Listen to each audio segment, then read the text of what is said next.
Welcome to the Environmental Transformation Podcast. I'm your host, Sean Grady, and today's guest is Skip Elliott. Skip he has over 40 years of experience leading high profile and risk business operations in private industry and the federal government. He recently served as the Administrator of the U.S. Pipeline and Hazardous Materials Safety Administration, PHMSA, from 2017 to 2021, and he received unanimous Senate confirmation. And in 2020, he was appointed by the president to serve as the acting inspector general of the U.S. Department of Transportation. Prior to that, Skip, I have to let you listeners know all this because it's really great intel, and we'll let Skip kind of explain it a little more in detail. But prior to his public service, Skip also he served in a distinguished 40-year career at one of the nation's largest freight railroads, Class 1 railroads, which is CSX Railroad. And he served as the Vice President of Public Safety, Health, and Environment for 13 years of his career. And in that role, he oversaw extensive portfolio of all kinds of projects, including hazardous material transportation and safety, environmental compliance, crisis management, corporate security, infrastructure protection, and occupational health management. So, Skip, welcome to the show. We're going to dive into a little more of other things you've been doing, but hey, it's great to have you, and I'm glad we can connect. Well, Sean, thank you for the invitation. I know the title of the podcast is the Environmental Transformation Podcast, and I was thrilled to get your invitation, knowing that most of my portfolio is more on the hazmat side than it's been on the environmental side. So I congratulate you on having the courage to kind of move out of the environmental side into sometimes the more controversial hazmat side of the equation. No problem. I mean, hazmats become problems in the environment too. So, it's all about staying connected. Skip, I had the pleasure of working with you when you were at CSX before you left to go to serve in public service. And we met in the situation room for a big derailment that happened. That was the first time I experienced Skip Elliott, and I was impressed. Literally, I was like, well, this guy he's the boss and he knows what he's doing. It was a great experience. Tell us a little bit about yourself and how you rose up the ranks of CSX, if you could, Skip, and how that helped you take on the role of Administrator of PHMSA. All right, Sean, I'll try with that. I guess I really, looking back, I categorize myself as a late bloomer. I grew up in a place called Elkhart, Indiana, which is in the northern part of the state, and went to high school, went to Indiana University, got my degree in English and forensic studies, and had always wanted to go to work for the Secret Service. When I graduated with a degree in forensic studies in English in 1977, a long, long time ago, it was the first year of the Jimmy Carter administration, and there was a hiring freeze for federal positions. I had done a kind of an initial interview with the Secret Service, but there was this hiring freeze. So kind of went back to my home and knew that probably for too long, my parents would get tired of me sitting around the house. So I come from a railroad family. My great-grandfather, my grandfather, my sister, my brother, part-time, all worked for the railroad. And at the time, the Railroad Police Department for then Conrail was hiring. And so I thought, well, with that degree, I can go to work for the City Police Department, where I had done an internship before my senior year, or, go to work for the Railroad Police Department. Now, this was a strictly financial decision, because at the time, the railroad paid $8,000 more a year than the city police. And back in 1977, that was a lot. That was a lot of money.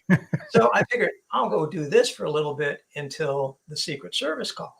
Well, 45 years later, I'm still waiting for that phone call from the Secret Service. But hey, are you still listening out there, Secret Service? Yeah, it started me on my career for the railroad, and although I started as a special agent, a railroad police officer, I really got curious about all the opportunities in the railroad. So I was a police officer for about 5-6 years, and then had an opportunity to go into the safety department for the railroad. And I did that.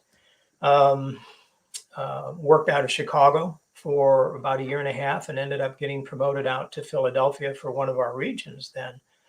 And then from there, it kind of escalated. I kept getting interested in other opportunities and found myself following opportunities in the railroad.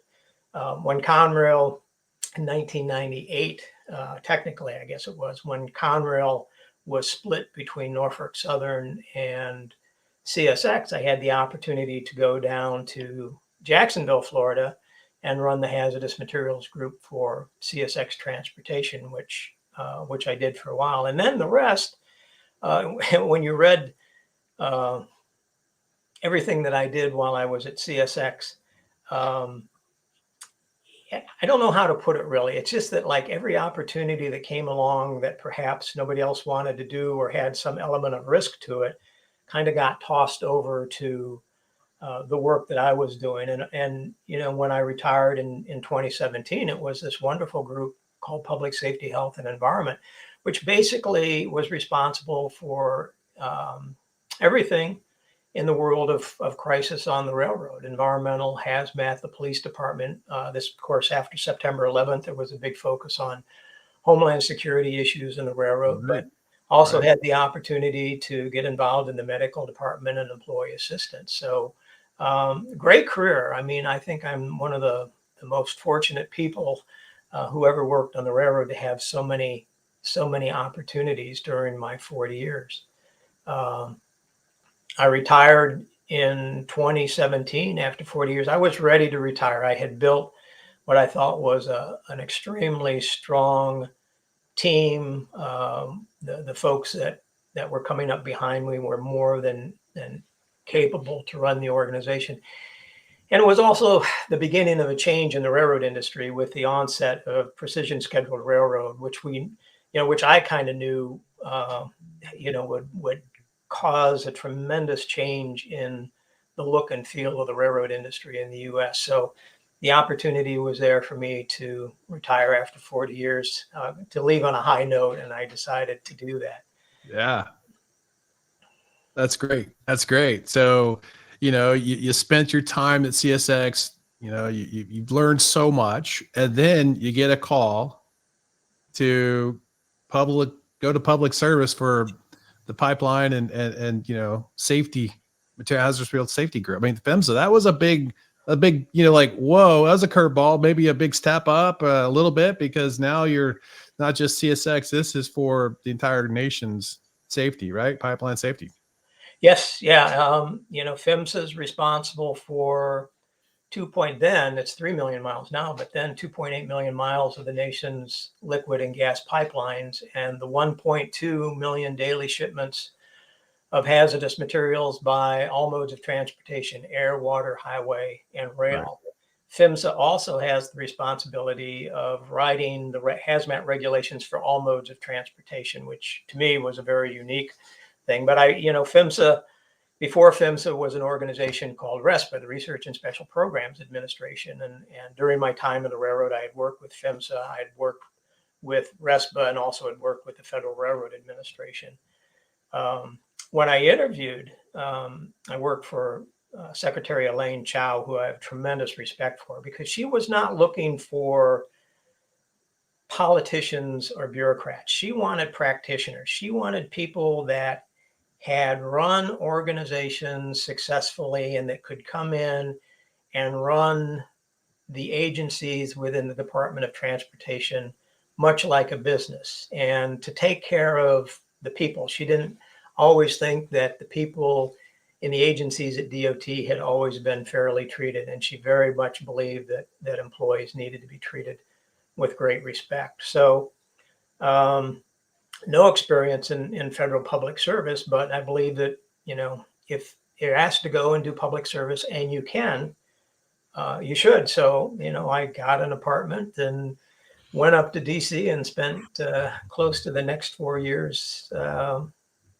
Probably, in looking back, and close to 45 years of working full time, probably some of the most extraordinary experiences of my career, and probably some of the most enjoyable interactions with employees was during my time in Washington. Oh, that's awesome. I mean, so after 40 years in the freight, railroad industry, now you're proposing new hazmat regulations, and you're leading federal agencies responsible for writing these regulations. What was that like? Yeah. Well, I suspect I suspect some of my railroad colleagues probably thought I went to the dark side. Um, but quite interestingly, it wasn't like that at all. I mean, first of all, the first thing I learned is that the actual regulatory process is even slower and more methodical than I thought. Railroad? Yeah, yeah, yeah.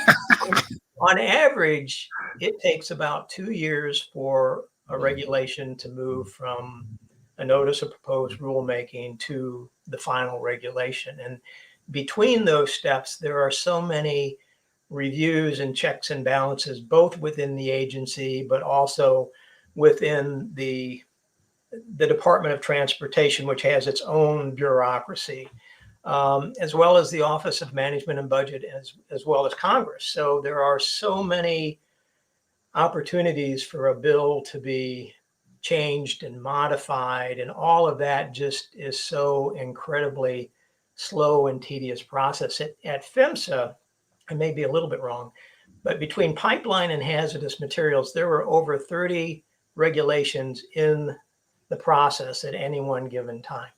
I mean, from either beginning or all the way to the end. And I think for me, just learning that process was most daunting. I was very, very, very fortunate. My deputy administrator, Drew Pierce, who was a former president of the Alaskan Senate, and I might add another Indiana University graduate. She handled most of the regulatory issues, and she was so very, very good at it that it took a lot of the burden off of me because I just didn't have the same kind of insight she did. But Right. More to your point, though, I will tell you that the regulations are much more thoughtful than I think people think. I think the career staff at PHMSA who were responsible for writing the regulations really took an awful lot of time and effort to understand all the issues. So it was not just, okay, well, we want to write this really onerous regulation for rail hazmat transportation. It wasn't like that at all. There was a lot of give and take, and what PHMSA really tried to do was to create the most balanced safety regulations that they could. And I think for the most part of that, they were successful at that and continue to be successful at that. That's great. That's great. Well, so how did the transition go from, into the Inspector General of the US DOT? Because that was another kind of like, wow. Yeah. Well, that was both surprising and abrupt. This is how it all transpired. I mean, I was familiar with the Office of the Inspector General and the Inspector General who had recently retired because of some health concerns. But I get a phone call one Friday evening from the Chief of Staff, the Secretary's Chief of Staff, saying, "We want you to be the acting Inspector General." And my first thought was, well, what did I do wrong? Tell me more about this. And it was complimentary, let's just put it that way. But they were looking for someone who, on an acting capacity, could go into the Inspector General office, work with the career team there to carry out the important mission in the Inspector General, which is it's an independent entity within the Department of Transportation. So I said, well, who wants me to do this? And well, the secretary would like for you to do it, and the president wants you to do it too. And so I said, well, okay. So it was the very next Friday, go into work. And remind, this is during the pandemic. Yeah, Right. I lived right across the street from the US DOT building, I'd still go into the DOT building. It's big, huge, 2-city block, 2 big buildings, cavernous building, empty. Wow.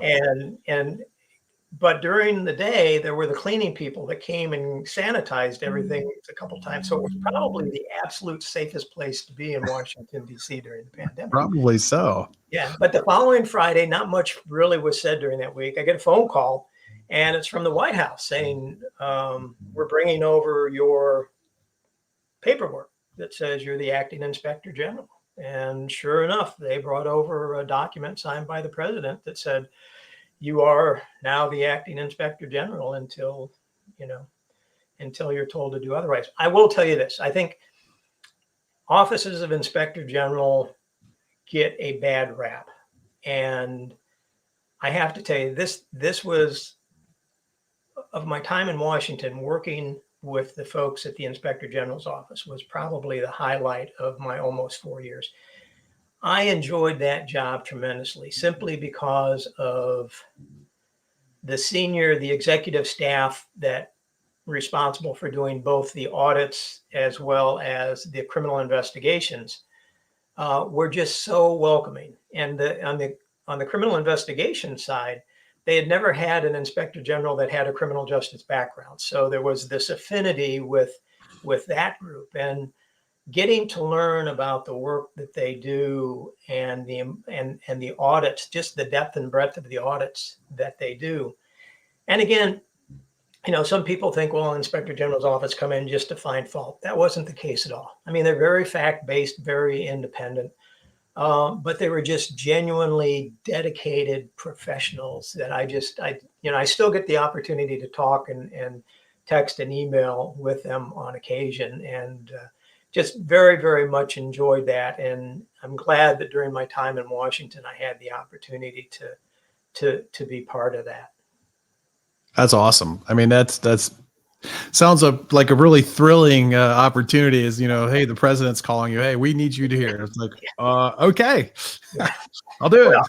Well, in all seriousness too, I mean, I didn't know what to really expect. And again, no real experience working within federal government. And that was probably the biggest challenge, is just learning the ins and outs of maneuvering and all of that. I mentioned chief of staff for the secretary, and fortunately got to know him quite well. And he was very helpful in helping me learn, kind of take a fast track to learning some of these things. So, but that tremendously complicated, complex network. Going over to hearings on Capitol Hill and getting yelled at, not for anything that the hearing was about, but simply because I happened to be somebody who was appointed by the president, who was the president at the time. And that was interesting too. I mean, you learn how to, the hearings are one thing, but then, you learn how to go and have dialogue with members of Congress on both sides of the aisle about important pipeline and hazmat safety issues. And more times than not, you found a common ground, and you could move through. So once you recognize that there was this theater of the absurd, then it kind of fell into place. That's awesome. That's awesome. Well, let's talk about some recent events, if we could, Skip. I think it kind of goes back a little bit back to it'd be PHMSA days, probably, and hazmat days. But in light of the East Palestine trail derailment, what are the biggest challenges you see today in our country related to readiness to respond to hazmat emergencies? I mean, that seems like a case study of kind of what happens when things don't always go right. That is the $1 million question, but it's an important question, and it is a good news and it is a bad news story. I think the good news is that these incidents just don't happen very often, and I think that's part of the reason that when major incidents occur, whether or not it's railroad, highway, any mode of transportation, they get sensationalized, the way that East Palestine did. But I think, it kind of boils down to, what should we be doing to make sure that emergency responders have the information and training that they need to first and foremost be safe. I mean, it has nothing to do with, minimizing impact or damage to the commodities on the train, but put it into perspective. So, there's, my numbers might be wrong, but there's about 20,000 incorporated towns and cities in the United States. Major metropolitan areas such as New York might have 8.5 million people, but 75% of those incorporated towns and cities have less than 5,000 inhabitants. So, you just look at the expanse of towns and cities and rural areas across the United States. Then you add to that, there are about 30,000 fire departments in the United States and about 52,000 separate fire departments. There's over I think this number goes back to like 2020, 1,041,000 firefighters in the US, of which that's the larger number of that, are volunteers, those that have day jobs and volunteer their time to respond to medical and fire emergencies. But then keep in mind too, that those volunteer firefighters, again, the number may be off a little bit, but there's about a 25% annual turnover for volunteer firefighters. So you've got that dynamic. You got all these cities, you've got all these fire stations, you've got all these firefighters. Now, then look at the railroads. So the railroads operate in 49 states and 140,000 route miles of track. There's 6 Class 1 major railroads in the US that have about 92 to 95,000 miles of track. And then there's over 600 regional and short line railroads that have the rest of that. So, add to that just the sheer number of railroads and, moving to every corner of this country. Right. And then add to that, annually, there's about 2.3 million shipments of chemicals, fertilizers, and plastics. And of that, there are hundreds of thousands of those carry all 9 DOT hazard classes. So when you look at all of that together, I think the biggest dilemma is, how do you ensure that the right people are getting the right level of training with the right amount of frequency? Yeah. That allows, and then you add another layer to that, is that all has to be based on what is the transportation hazmat risk? Is it going to be real? And then if you want to complicate it even further, you think about a typical merchandise freight train, which could hold hazardous materials. No 2 trains are the same.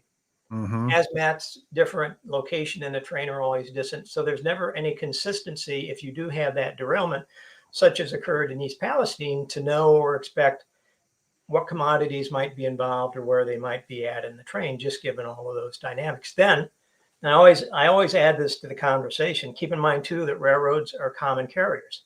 So if you're a shipper of, say, vinyl chloride, such as was transported in the East Palestine derailment, if you're a manufacturer and transporter or shipper of a chemical and you follow the DOT regulations to properly prepare and package and offer that hazardous material, then the railroads have to accept that shipment and transport, because that's their responsibility as a common carrier.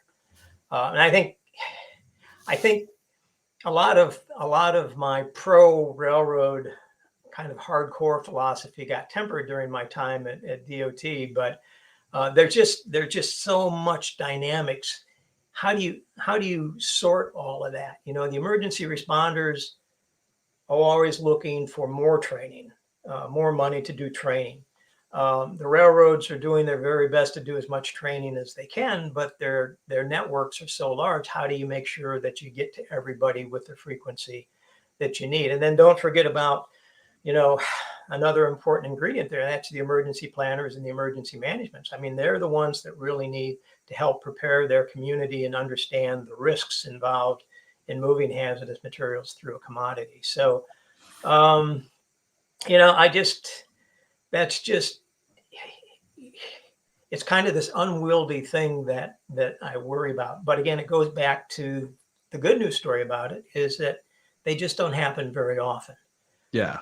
The problem is there's not, you know, one of the problems is I don't think there's enough muscle memory in how to respond to major hazmat incidents because they just don't happen that Happen often. enough. Yeah. Right. Exactly. Well, you know, you and I talked before we you know had you come on the show. You recently wrote a white paper called "Considerations for Ensuring Effectiveness of U.S. Railroad Hazardous Material Training, Preparedness, and Community Outreach Programs."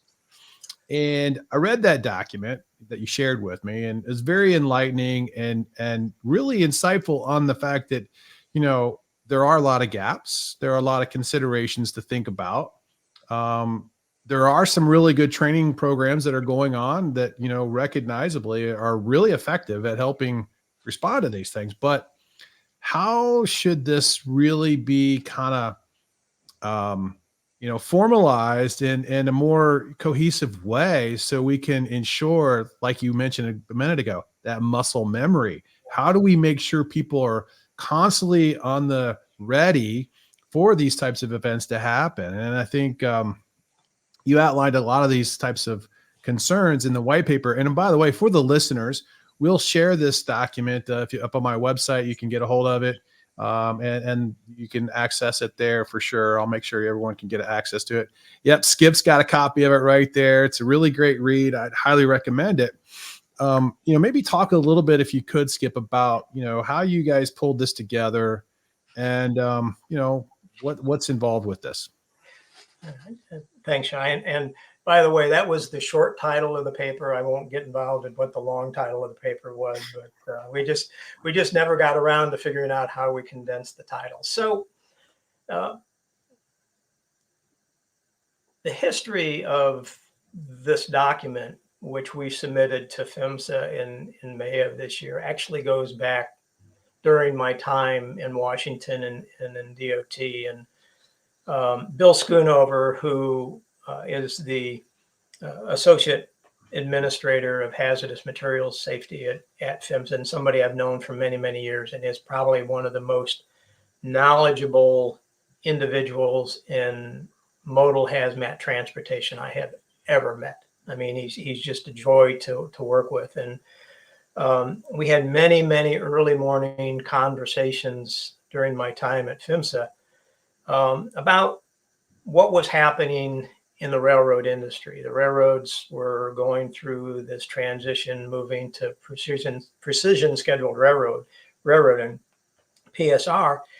And between FRA and PHMSA, we're getting a lot of information that perhaps safety, not only employee safety, but transportation safety was starting to suffer because of perhaps, you know, what was perceived as curtailment of employees, much longer trains, and in some regards, some degradation of public safety programs that railroads had put into place. So we talked about the need to get a group of like-minded people together that are involved in rail hazmat transportation and have an honest dialogue about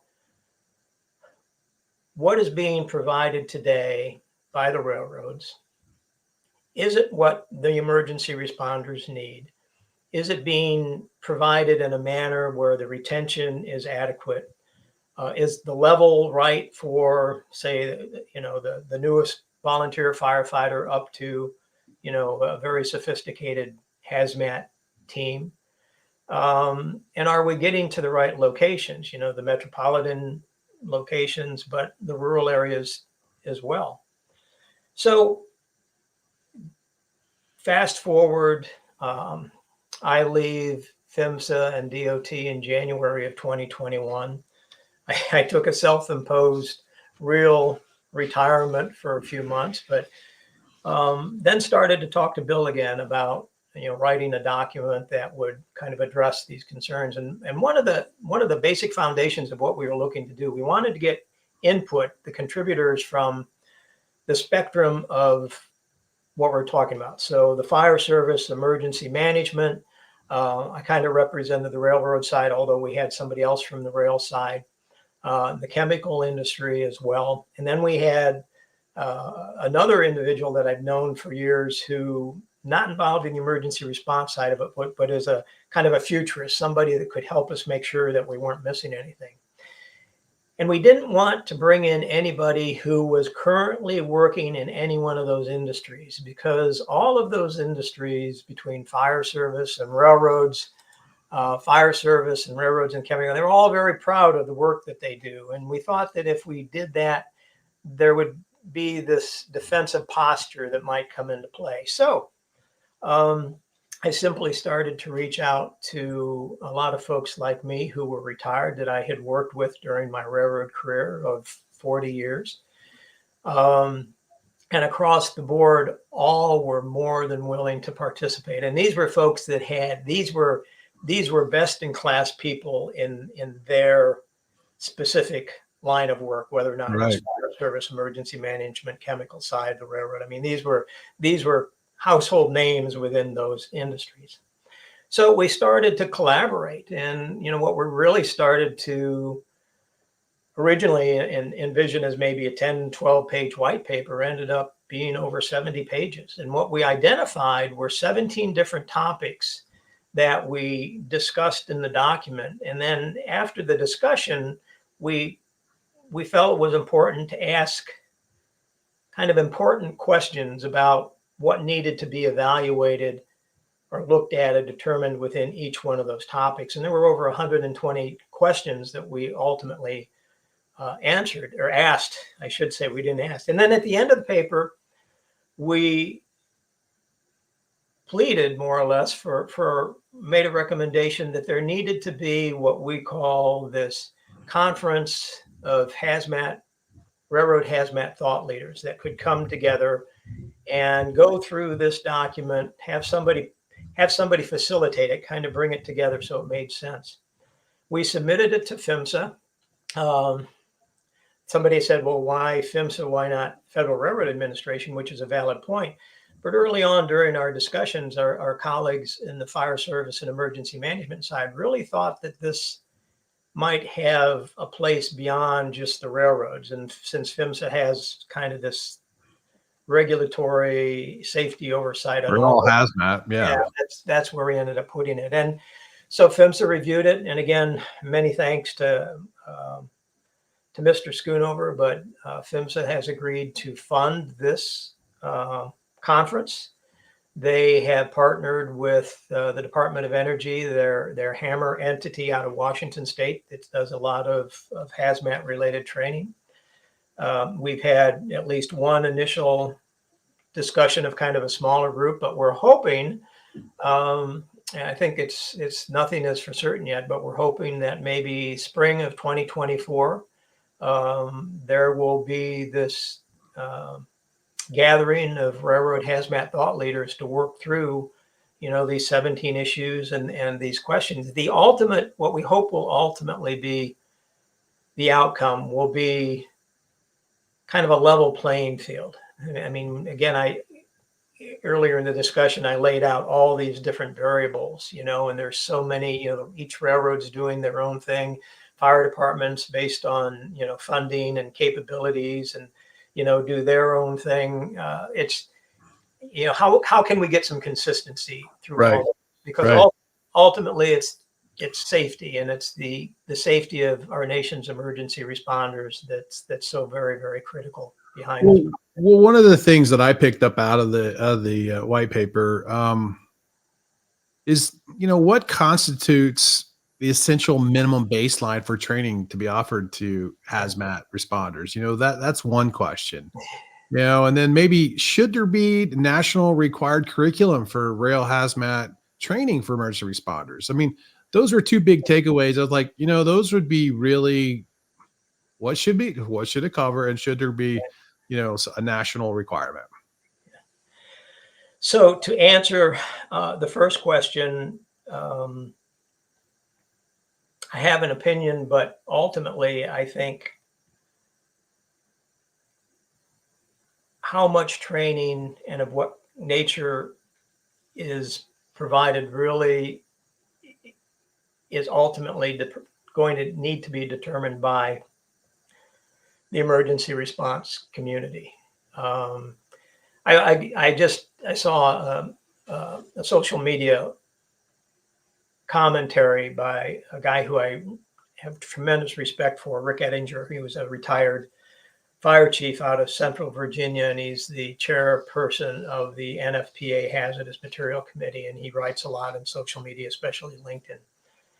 And his stuff is really fact-based to the point, but he just recently wrote, it was talking about training, and he spelled out that not every fire department, and I'm paraphrasing here, not every fire department has to have its whole department trained up to the Right. hazmat technician level. I mean, between operations and awareness, good departments will train to the appropriate level based on what the risk is. And I think that was his point. So, that's a roundabout way of answering the question. Is I think there's no one specific answer to how much training should be provided. I think it just depends on, how do you peel back the onion of all those variables, and Right. and then do the very best you can with typically limitations on funding and time and personnel. Right. Should there be a required curriculum for rail hazmat? I think I'm not ready to go that far and say yes, but I do think the railroads need to do a better job of, and they do this annually, but I think there needs to be a more concerted effort to ensure that the training that they're providing, whether or not it's, within the firehouse, whether or not it's with the safety train, or whether or not they're conducting a tabletop or full-scale exercises, there's some commonality with regards to the curriculum there. I mean, there's a lot of, every railroad is different, so there's a lot of different components that they're going to talk about. But I think within that, there needs to be consistency so that emergency responders or those people that oversee emergency response training know that, the railroads do have some consistency in what they train. And I think the same thing goes for, the capability of the railroad personnel that do the training. Yeah. Now, Yeah. most of the folks that are out there today have tremendous qualifications. But, it's back in my day, I mean, most of us came up through the railroads and, spent a lot of time at derailments, and that's how we learned our craft. You see a lot of the staffing at the railroad hazardous material groups today have kind of changed, and you see more and more folks coming into those roles on the railroad from the emergency response, hired from fire departments and that. If anything, I do think that the railroads, again, I'm not the opinion that there needs to be some hard, fast kind of requirement or certification, but I do think there needs to be some consistency in the ability of anyone teaching railroad hazmat training to have achieved some level of competency in being able to train that. Yeah, that makes sense. I mean, the railroads, class ones at least, they all agreed to come up with a common safety training with E-Rail Safe. Yeah. Right. So it's not too far of a stretch to have a common minimum standard for, at least the initial kind of introduction of hazmat, and then maybe build on it with other modules or training elements over time. I tell this goes back a long time, but when I first got my start doing railroad hazmat work, there was a program that was produced by the Association of American Railroads, their hazardous material section.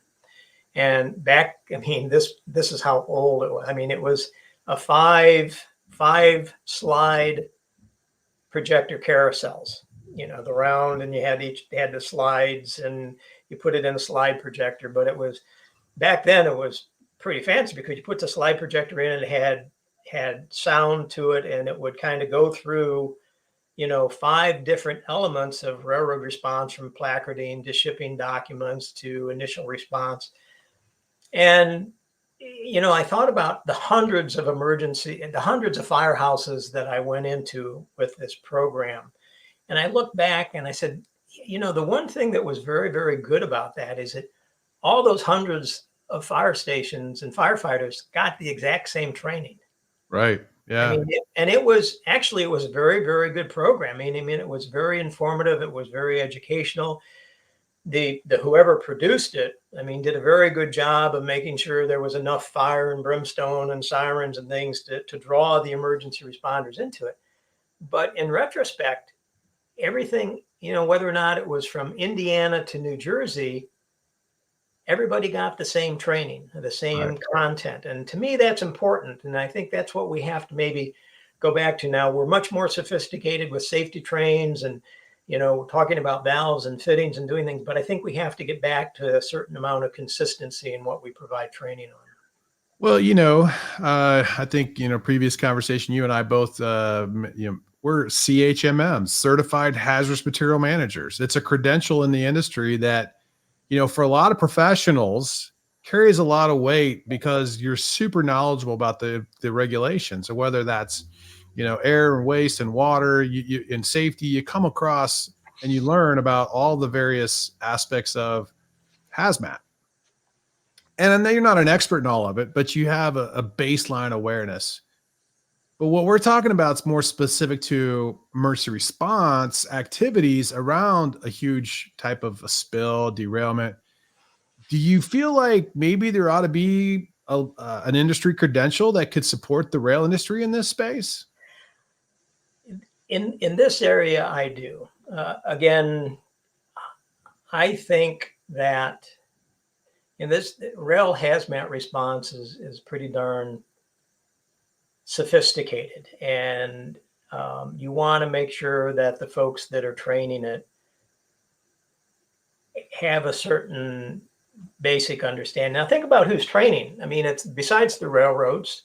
And so you've got folks from the class ones, but the Short Line Safety Institute, where a gentleman by the name of Tom Murda is the executive director there, they do a tremendous amount of training using a safety train with short lines and regional railroads.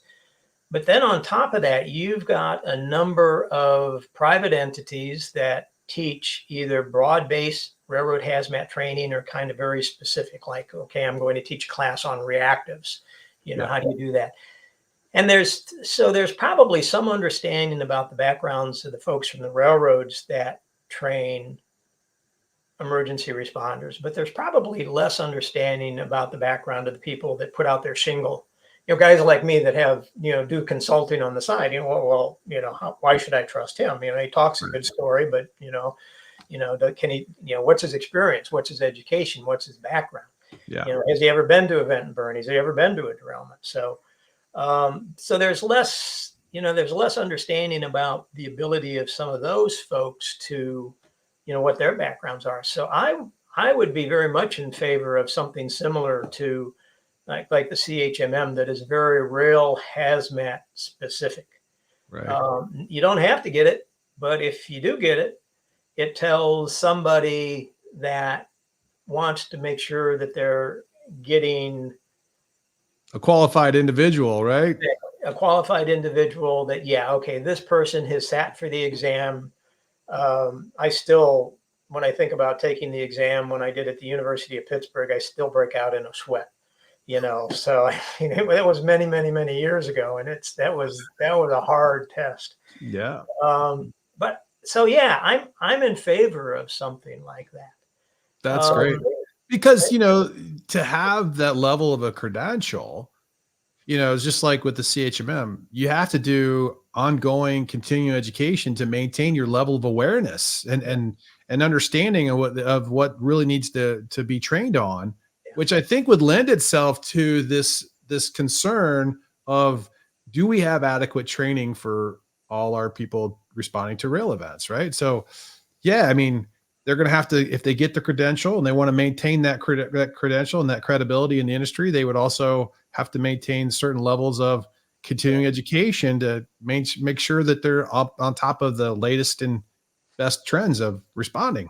Yeah. And I like the voluntary nature of that. I go back, and again, I'm so thankful that in my path in life took me, that I'm a railroader. I'm proud to say that I'm a railroader. But again, I understand the defensiveness that railroads have when it comes to worrying about more onerous regulations. They're kind of wringing their hands. Well, what are we going to see in the aftermath of East Palestine? Besides more than the advance notice of proposed rulemaking that PHMSA put out.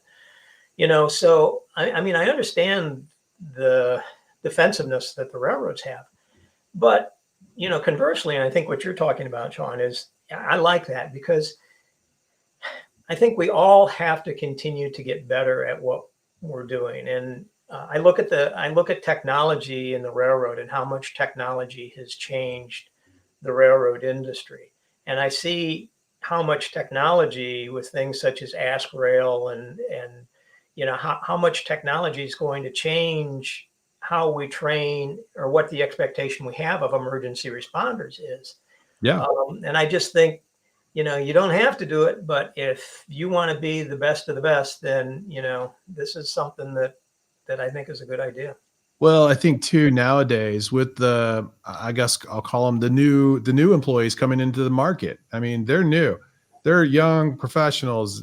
They learn at a different pace in a different way than us older, generation employees. We're read the textbook and, do the homework and memorize this stuff. And nowadays, gamification of training is a big deal for retaining, employees, and kind of that mental reps that you have to consider going through, creating visual gamification of training. Now, we just did one for the NFPA for putting out an electrical car fire scenario that people have to run through for a firefighter to go, and how do I do this? How do I respond? What should I be thinking about when I go and address an electric car fire?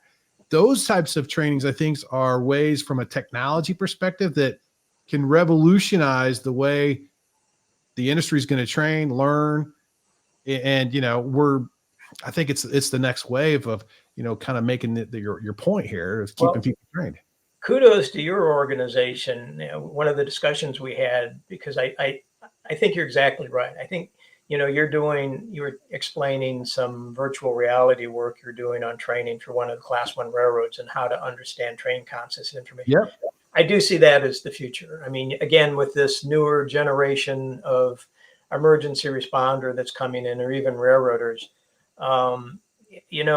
the way that I taught emergency responders, perhaps the way we train emergency responders today, may not be suitable for what we need to train and how we need to train in the future in order to attain the level of retention and comprehension that we're trying to achieve. And, whether or not it's virtual reality, augmented reality, mixed reality, I mean, I'm certainly not smart enough to know any of that, but I do know that the success in using virtual reality, augmented reality in training, technical training, I mean, the military's been doing it for a long time, has gotten hugely successful ratings. Absolutely. Well, I mean, you create a module that anyone in the world literally can, go to, click the link, and they are taking the training. Yeah. How easy is it would be to have a training situation like that, where all your modules are virtually training. Every person can go and click and learn and take the test and see if they can pass the exam, the program. I mean, then you have more standardization and you can control it a lot better, at least, getting that information, that base level out there. I mean, nothing's going to replace the real action in the field. We all know that. I mean, you don't get the adrenaline rush like show up on a site that's on fire than just sitting and playing a game, right? But still, right? I mean, it's a big difference. But it's a good way to get the mental reps and learn. Yes, yes. And you hit on it. I mean, how many more individuals you can reach and train, and train to the level that they need to be trained in a format that allows for greater comprehension, so that you don't just take it and then forget about it in a week from now, but in a way that it instills upon you some of the basic elements of what you really need to understand. So I look forward to that future. I do. And absolutely. So, I mean, we're kind of getting toward. I got another question for you. Should there be an organization or an association assigned to manage this issue?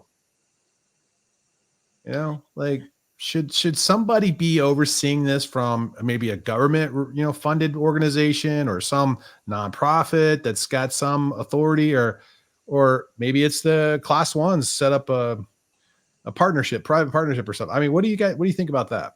Well, a couple of thoughts. One, I'm very anxious to hear and understand what will come from this Railroad Hazmat Thought Leaders Conference, because that's kind of part of, that's one of the questions that we really kind of ask is, should there be an entity overseeing it?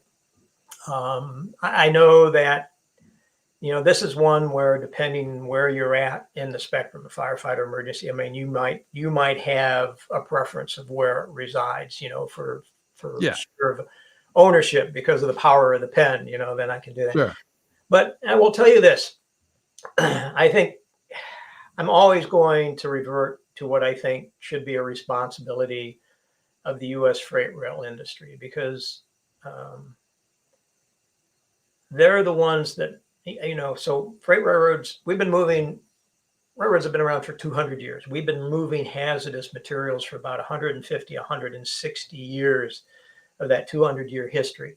We've been moving products such as liquefied petroleum gas and chlorine and other, toxic poison inhalation hazards, and Class A poison gases and explosive material for probably beyond more than 90 years, 90 to 100 years of that. So, and the fact is that the railroads, while you have incidents such as East Palestine that bring an awful lot of focus on rail transportation, right? But I do think that the railroads have this enviable safety record. When you think that any given day there's literally thousands of trains moving across this country, moving all types of hazardous materials. I think the Association of American Railroads says 99.998% move from origin to destination without incident. Most of the incidents that happen, and this is not a knock on the chemical industry, because I think they do tremendous work and they have been a great partner with the railroads. But a lot of the incidents that we see are non-accident releases, where it's a faulty valve or a fitting on a tank car that causes some kind of release. So it's not an accident-caused release. Those are more common than the accident-caused releases. But I do think the railroads own it. They move it. They have this common carrier responsibility to move it and move it safely. So, I think there is a certain responsibility of the rail industry to, depending on the outcome of this thought leaders conference, to maybe take more of a leadership role in owning more of a nationwide responsibility. When, we may talk about it, but the railroads have AskRail, which is this electronic device where you can get train information, rail car information on your cell phone or laptop. Yep. But one of the things that the Association of American Railroads did, because there's a railroad group that did it, they created an advisory committee made up of emergency responders to provide them information about what AskRail should be and what it should contain. And I think regardless of who might be responsible for this kind of consortium of thought leaders, there always has to be this very even balance of participation and players. That the only way something like that's going to be effective, although someone may be responsible for maintaining it and organizing it, everybody has to have a seat at the table, and everybody has to have an equal voice, and everybody has to be willing to listen to each other if we're going to make the kind of improvements that we need to continue to make. I agree, and I think you're right. It should be somebody or an organization that's formed within the rail industry, because without a conductor, the train's not going in the right direction.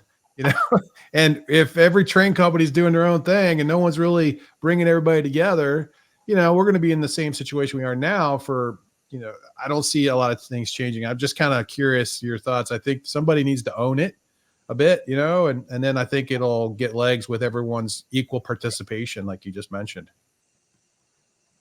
At least that's my thoughts. Skip, hey, great to have you come on the show today.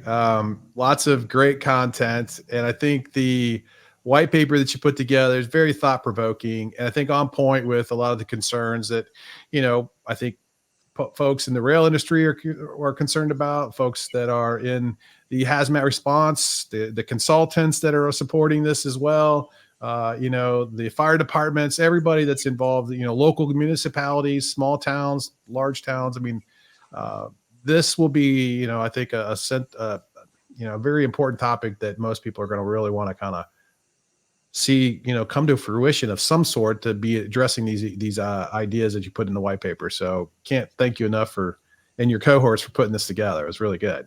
And looking forward to this conference, this thought leadership conference that you're proposing to put together sometime first part of next year. I mean, I think that's a really great opportunity. Let us know where it's at, and we'll be happy to support you guys.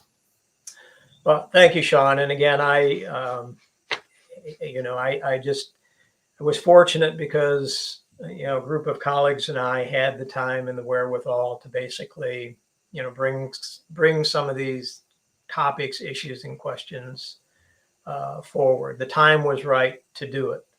There had been enough changes in the rail industry and changes in the emergency response side of the equation, the emergency management side of the equation.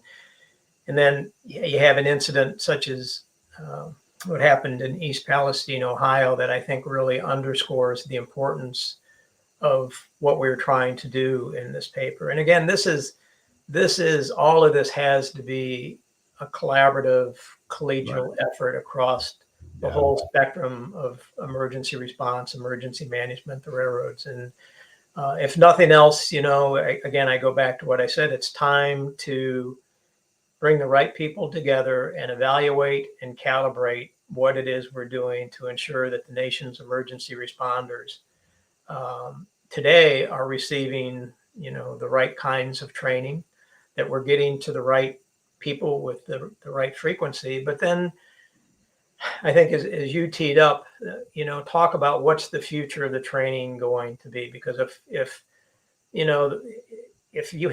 there's a class 1 who is doing cutting edge stuff with virtual reality, and it proves that, the comprehension is much greater, you get to more, then, we ought to be jumping on that as an industry and really looking to take off with that. The same with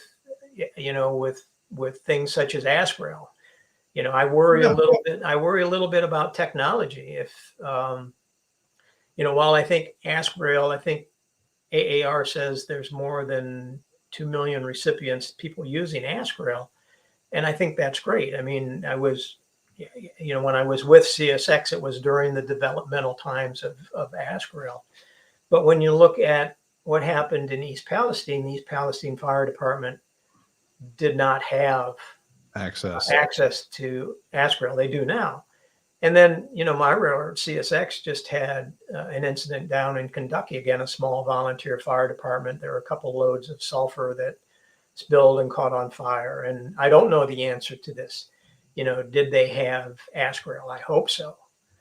So I worry about, technology is great, and you can talk about how great it is, but if it's not accessible in the right hands, right, and if the people that have it don't know how to use it, then I think we have to have more discussions about that. I tend to be, I don't think it's very popular, but, there was after September 11th, there was actually some work done on a train tracking system that was put into Homeland Security Fusion Centers that allowed these centers to basically track in real time trains that moved on the lines. There's part of me, and that system was in Chemtrek, Yeah. There's part of me that says, are we moving to a point where there needs to be this centralized capability to see the location and understand the contents of every train on every railroad moving hazardous material? Now, the railroad, oh my God, is proprietary information. People will use it for enforcement. I think all of that is more fiction than fact.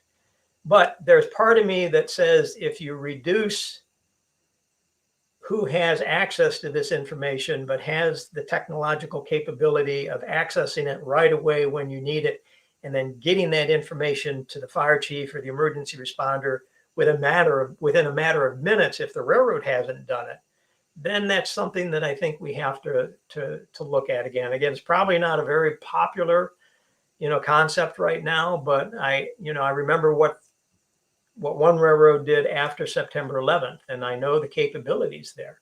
Yeah. And again, there are hurdles that would have to be jumped over, but maybe that's a solution down the road. If I worry that we get over the tips of our skis on technology, and Right. Right. someone like me, I have limitations on my technological capability. That's okay. I mean, there's a lot of us in the same boat, but I think that VR training type stuff, to give people a view of what that looks like, if there's interest at your upcoming conference that you're going to put on to showcase what that would look like for people, let me know. Happy to support you guys and give you some, examples of what it could be and how it works. And yeah, it'd be great to see that, because let's standardize this in a way that makes sense for people as best we can. I mean, maybe it's just baby steps, right? We got to start somewhere, but it's a good place. But Skip, thanks for coming on to the show. It's great to catch up with you and seeing you're doing great in retirement, semi-retirement. And thank you for your service with the DOT and PHMSA and all the great work you did at CSX over the years. Really appreciate your coming on the show, and look forward to staying connected with you in the future. Thank you, Sean. I appreciate it. This was fun. I enjoyed this. Thanks very much for bringing me on. Absolutely. We'll have you back some down the road, I'm sure. So it'll be good.